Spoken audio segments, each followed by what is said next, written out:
That was a really hard process, seeing her go through everything from the day that she was turned into the shelter, and then actually seeing her get to drive in a car off the ranch and go home. It was really, really special. I'm so glad that she was able to be in my life.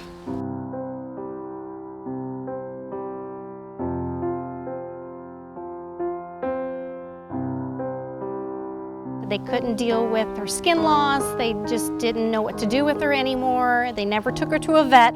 Obviously, you can tell she was in pain. When it came to the actual bath process, I realized how much pain she actually was in, that we realized we had to sedate her. We had to scrub all the scabs off, get all that oil off of her fur to realize what we actually had underneath. And that's when we figured out that she probably had Demodectic Mange.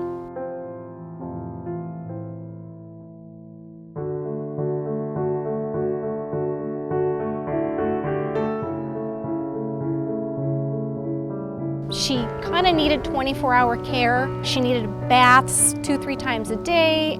And we had built such a strong bond that I was like, let me ask my husband, see if I can take a foster home. So we took her baths together. It helped relax her. She wasn't itching as much. She wasn't pulling out her hair. Her skin was starting to heal. The scabs were going away. The fur was coming in. And she started gaining weight. A lot of weight in one area. When we actually took her to our vet to have an ultrasound done, and we found out she had 5 babies.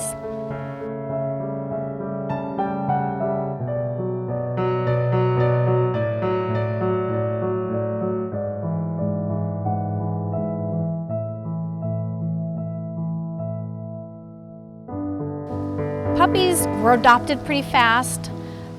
It took Gemma a little bit longer because of her Demodectic. We wanted to make sure she was all her skin scrapings were good. She was off her medication.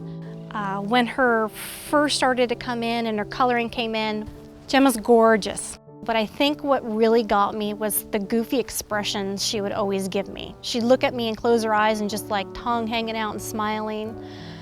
Always happy. Someone called, was very interested in her. They did the meet and greet with the family.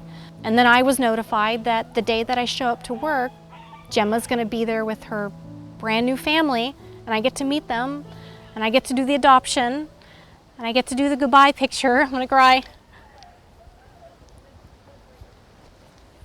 And then Gemma gets to go home.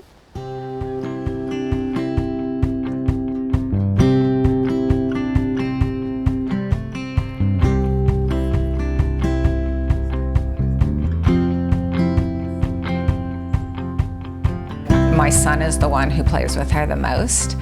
You know, he gets down on the ground with her, he gets at her level, you know, he plays like a puppy like she does, and so they're friends, they're buddies. She just immediately wanted attention and wanted love. I mean, just between those two things, I just knew she was the one. One of our cats has dominated her, basically, and so when Gemma wants to play, our cat bandit sort of hiss, and then Gemma has to run away because she's afraid. I think I've learned from adopting Gemma that there are a lot of wonderful animals who need love. Definitely worth it, and if we had a bigger yard or a bigger place, you know, we'd probably get more.